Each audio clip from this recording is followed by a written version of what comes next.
Alright, today what we got is a 2014 Kia Sportage. Front wheel drive. I'm gonna replace my back rotors. So I'm gonna take this wheel off and I'll bring you guys back in. It's a 19 mil to take the wheel off. So to keep the video short, I'm gonna be cutting back and forth when I get something new to do. So I'm gonna pull the wheel off, jack the car up, put some jack stands under and pull the wheel off. So what we got going now, I got the wheel off. I put a little oil, penetrating oil on my bolts. I got a Phillips head here and a Phillips head here, which is stripped out. So I'm probably have to drill those out. But I got two 14 mils on the back of the caliper that needs to come off. 14 top, 14 bottom. So I'll pull those off. Then I'll bring you guys back in after I get the caliper off. One here and one here. We'll place that there. So I come into a little problem. In order for me to get the caliper bracket off, the bottom screw is sunk in between this control arm. So I got to pull this control arm off on right here, lower that 14 mil that's in here. This is a 19, so I'm gonna pull this control. I'm gonna loosen the control arm on this side and see if I can move that out of the way to get to that 14, pull the bracket off, and then I'll bring you back in. So I broke it, this 19 with my breaker bar. I put the ratchet 19 on one side, and I grabbed my impact.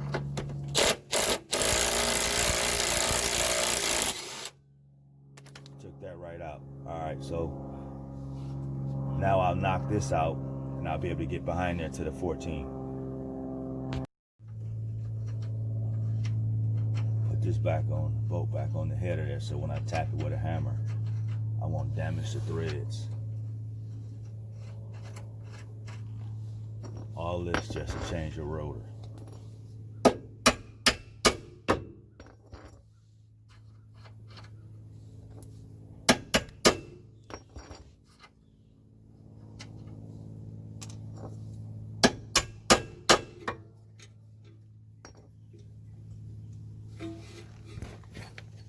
Something to punch that through. See what happens.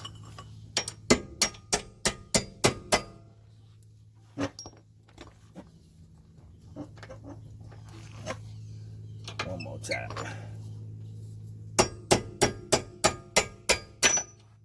Alright, that's out.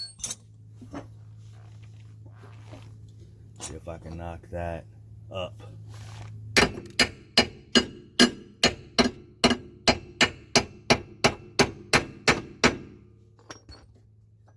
Now that'll give me enough room to get back here to the, grab this extension, small extension. Where's my ratchet? Ratchet right here. Hopefully you guys can see this. This little 14 right up in here.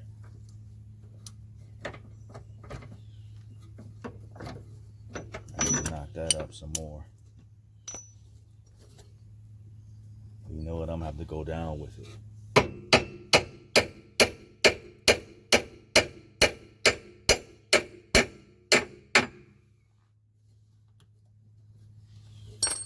Let me take you out for a minute. I had to come back and put my breaker bar in between the spring and the control arm to hold the control arm so I can get under there and have a level, get my ratchet on there level. So now I can pull it out. Pull the bolt out. I'm gonna go ahead and take that bolt off, and then I'll bring it back in. Got the bolt out. Now I should be able to pull this caliper bracket right off. Brakes still look good. I'll set that there, and as you see, I had to remove the control arm, 19 mil bolt. Get a lever, get some type of rod or something to hold the control arm down to get back here to get the bolt. Now I'll bring you back around here.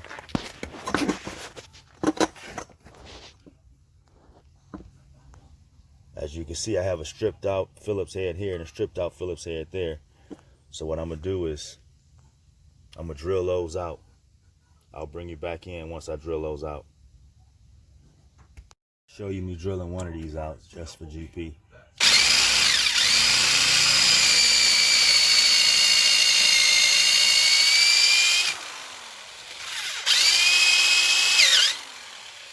You can hit it when the head snap off.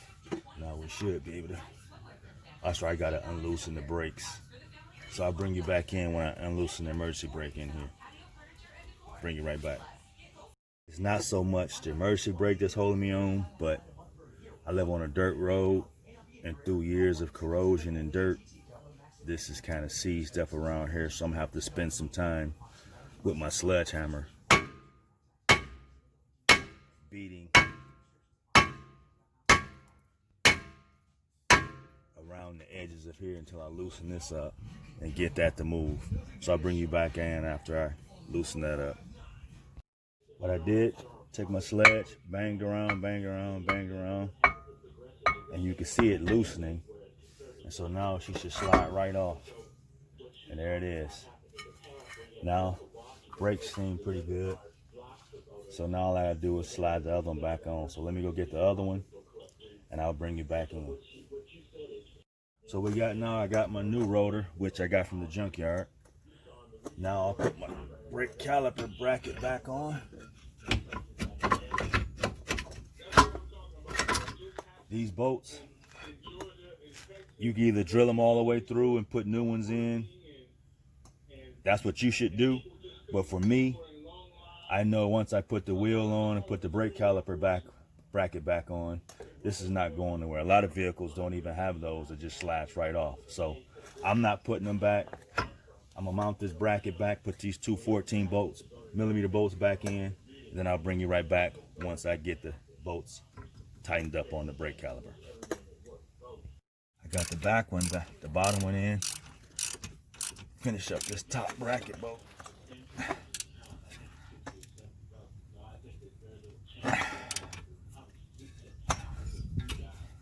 All right, now that's back on.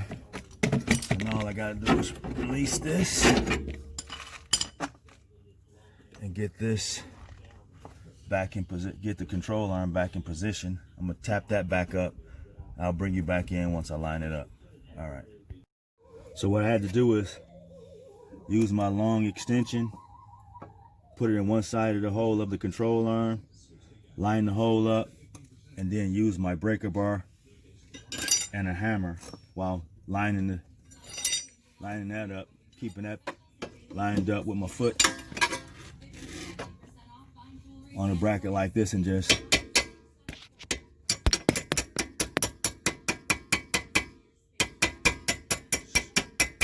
slowly putting the bolt back in. I had to use the breaker bar to force the bolt by the past the strut back here. So got that back in. We'll come back around to the front, but you see I got to put the nut on, tighten that nut up, then we put the wheel back on. So what I'm gonna do is grab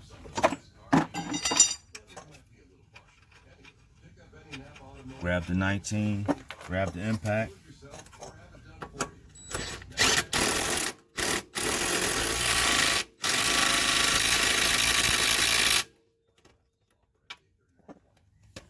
that's back tight, grab the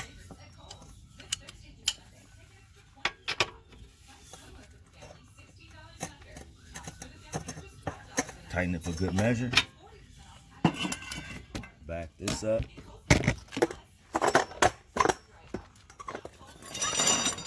and that's what you have when you change the rear rotors on a 2014 Kia Sportage. So now I'll put the wheel back on, go to the other side, put the wheel back on, and there you have it. Kia Sportage rear rotor replacement. I needed a drill, 14mm ratchet, hammer, lever bar, any type of extension for bracing, breaker bar, 19 mil, and I use my impact with a 21 mil. And a hammer to help break up the things that's been seized with a little penetrating oil. There it is. Thank you for watching my videos. Hope it helps.